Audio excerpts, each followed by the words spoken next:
Now we have the most young people by far and away at this Mass. So my example is something that you might have to tell your kids or your grandkids about.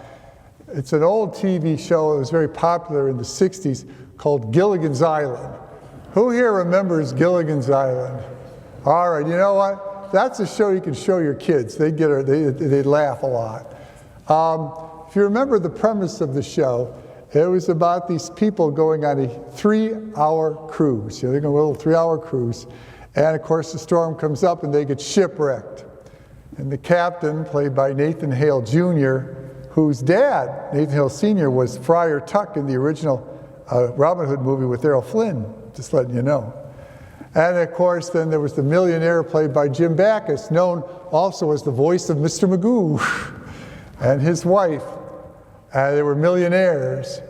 And then there was a gal, Tina Louise, who was a movie star. She actually did star in movies. If you look it up, she really did, was a movie star. And then there was Gilligan, the assistant and probably the comic relief of the show, although they all had their moments of being very funny. And then there was Mary Ann, a farm girl from Kansas, and the professor. The professor was brilliant. The professor could make a radio out of vines and coconut shells. He could do amazing things. He could figure out anything except to get off the island. He never could figure that out. Everything else he could figure out was amazing.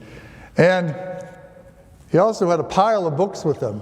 Now, I don't know who takes a pile of books with them on a 3-hour cruise, but he did, because his cottage is always stacked with all these books. Anyway, the episode I'm referring to you is one where a giant crate of garden seeds lands on the shore. If you ever watch the show, most of the episodes, something lands on the island, and that becomes the focus of what this episode's about, all for laughs.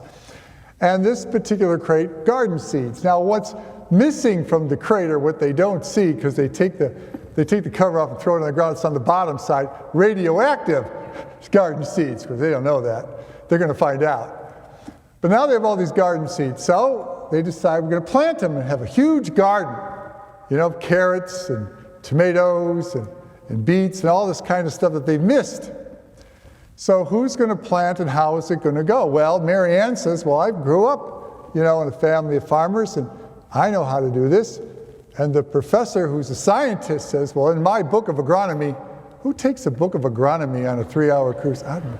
Anyway, we can get this done right. So they have a discussion about how to plant the seeds. And Mary Ann says, it's very easy, Professor. It's 1 part soil, 1 part water, 1 part love.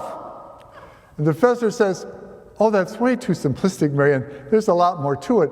Let's open and see what my book says. He opens up this book and it says, How to Grow a Successful Garden. 1 part soil, 1 part water, 1 part love. I share that with you because that's a very good way to look at today's parable and today's responsorial hymn about the seed falling on good ground. Because we are the ground. So that's part 1. We, all of us, are the ground for the Lord. And the grace is the rain. In many parts of Scripture, God's blessings and God's grace is described as the rain. And He pours His grace upon us. So that's part 2. You got the rain. Now part 3 is the love. And that's up to every one of us, the love.